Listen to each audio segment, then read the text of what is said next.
Olá, bom dia. Estarei apresentando trabalho para o segundo seminário de integração, mestrado e profissional em áreas interdisciplinares e de inovação.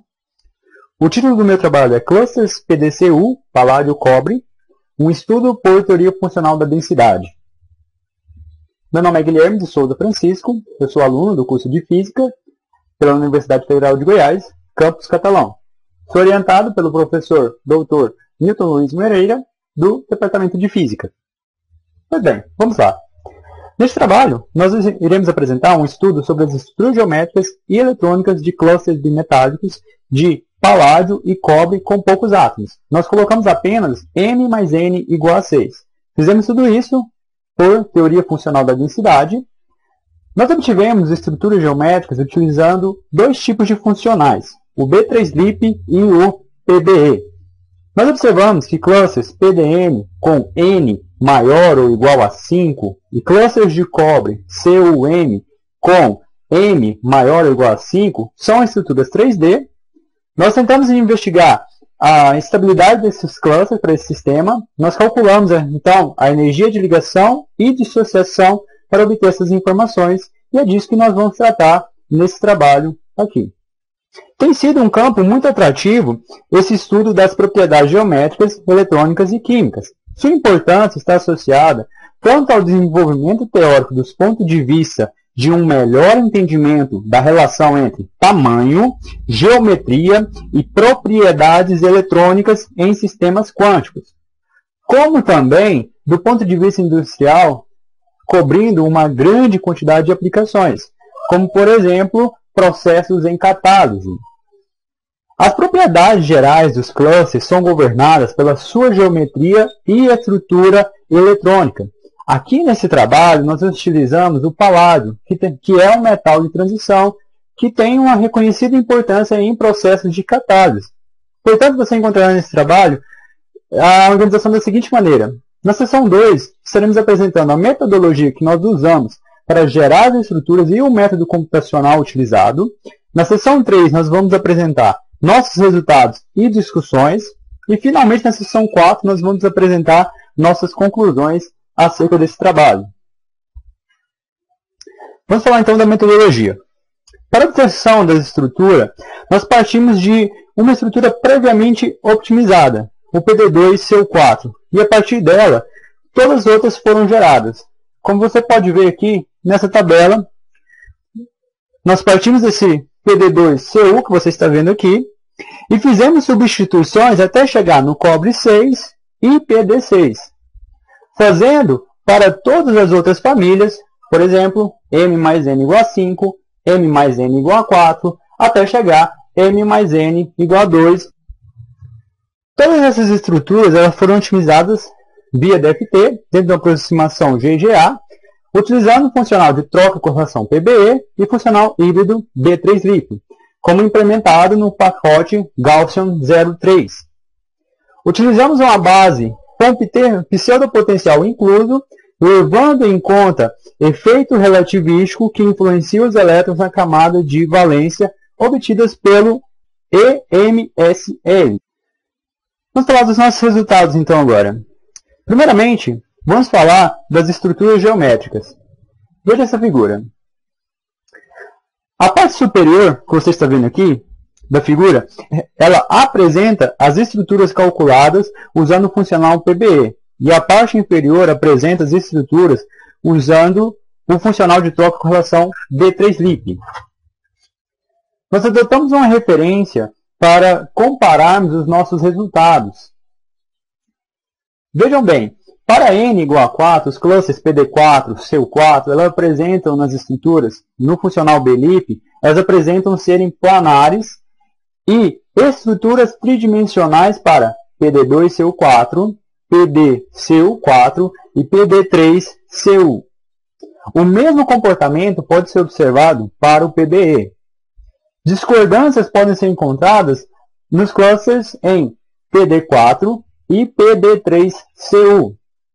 Observando agora para n igual a 5, todas as estruturas são bipirâmides, triangulares no funcional B3LIP, porém planares para clusters puros como PD5 e CU5 no funcional PBE. Observando também para n igual a 6, dois tipos de estruturas são encontrados para o funcional B3LIP e para o funcional PBE. Partindo de clusters puros como PD6, as estruturas transformam de octaedros para bipirâmides trigonais, com exceção de PDCU5, cujo seu estado fundamental é um octaedro. Nós começamos também agora a falar sobre a estabilidade dos clusters. A estabilidade de um cluster está relacionada com a sua configuração eletrônica do sistema, que em última instância ela é responsável pela ligação dos átomos. Vejam bem, quanto maior é a energia de ligação, maior será a estabilidade de um cluster. Portanto, nós obtivemos essas informações calculando a energia de ligação dada por essa seguinte equação. Veja agora essa figura. Esse gráfico mostra a energia de ligação para os clusters no funcional B3LIP e PBE. Os resultados mostraram que a partir de um cluster PB puro, com a dopagem de átomos de cobre, aumentam a sua estabilidade. Podemos aqui destacar que os clusters que apresentam maior energia de ligação dentro do funcional B3LIP, como PDNCU2 com M mais N menor ou igual a 5, e PD3CU3 com M mais N igual a 6, apresentam boa concordância qualitativa com os resultados prévios da referência, exceto para PD3CU3, porém, a diferença que nós encontramos da energia em relação a PD2CU4 é apenas de 0,006 elétron-volts. Para o funcional PBE, que é um cálculo não feito na referência adotada, nós notamos que esse funcional PBE superestima as energias de ligação, com a diferença crescendo com o tamanho do cluster. Além disso, para M mais N igual a 6, a estrutura mais estável é PB4CO2, um desacordo tanto com os cálculos B3LIP e também com a referência adotada.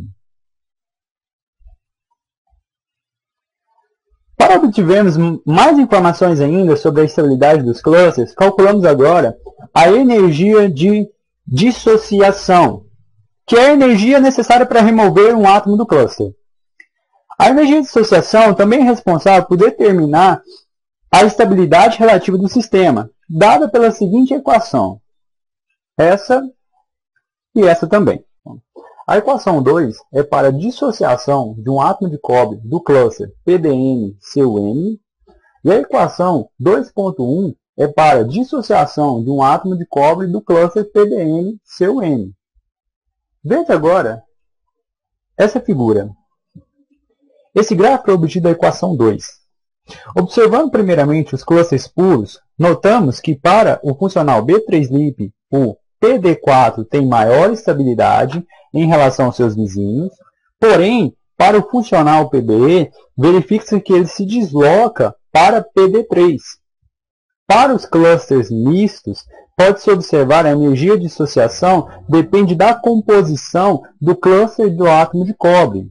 Como você pode ver na curva vermelha, PD2CU, na curva verde, PD2CU3, na curva azul, PD2CU3.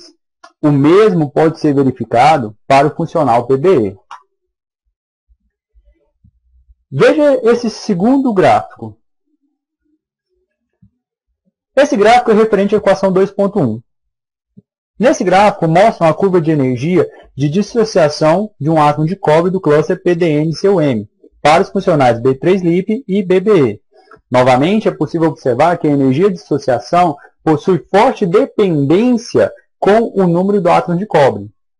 Você pode ver que para M maior que N, a estabilidade relativa é maior para os clusters com números pares de átomos de cobre, como pode ser observado aqui, 2, 4 e 6. Então vamos agora para a conclusão. Neste trabalho, nós apresentamos um estudo de clusters bimetálicos PDN-CuN com M mais N igual a 6. Nós obtivemos estruturas geométricas para todas as combinações possíveis de PDN-CuM. Os resultados mostraram boa concordância com a literatura adotada. As diferenças mostradas entre os funcionais se acentuam com o aumento do tamanho dos clusters e, consequentemente, com o número de elétrons do sistema. Essa diferença possivelmente está relacionada com a correlação eletrônica entre os elétrons, que desempenham um papel importante na descrição desses sistemas. Cálculos por Monte Carlo quântico que consideram a correlação eletrônica explicitamente estão em andamento para esse sistema e outros baseados em paládio. Para a energia de ligação, notou-se que quanto maior for o número de átomos no cluster, maior é a sua estabilidade. Portanto, analisou-se uma dependência da energia de ligação com a composição do cluster envolvendo átomos de cobre, notando mais uma vez diferença para os funcionais B3LiP e PBE. Porém, essas diferenças são apenas de caráter qualitativo, obtendo também resultados comparáveis com a literatura. O cálculo da energia de dissociação é um cálculo que ainda não havia sido feito para esse sistema e revela que a estabilidade relativa é fortemente dependente do conteúdo de átomos de cobre nos clusters estudados. Obrigado.